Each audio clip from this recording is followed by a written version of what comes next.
sampai hari ini juga masih parah. Air di sini berpindah ke kawasan kecamatan Pirak Timur, dan di sana kondisinya juga masih parah dan masih sulit dilewati karena air sungai masih deras. Demikian juga perkantoran yang ada di kawasan Matahuli ini secara berangsur airnya surut dan berpindah ke lokasi lain, terutama daerah Pirak Timur, kemudian berpindah lagi ke kawasan Gunung Sukun. Jaraknya dari sini sekitar 7 km, dan kelihatannya pada hari ini mendung kembali menyelimuti kawasan ini, dan ada kekhawatiran dari warga suasana ini akan kembali banjir.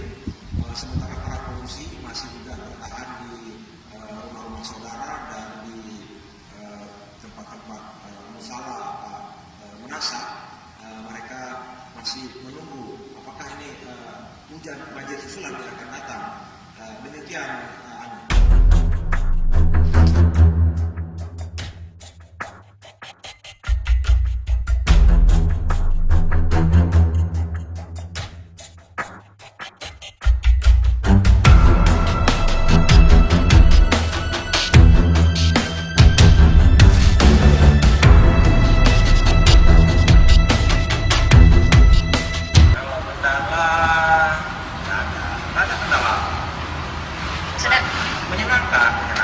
Sudah berapa lama nih di dunia wartawan?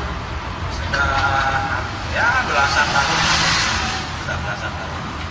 Ada nggak pesan-pesan untuk generasi penerus? Ada. Ya kalau untuk generasi penerus sebaiknya jangan malas, yang penting jangan malas. Turun ke lapangan, cari informasi.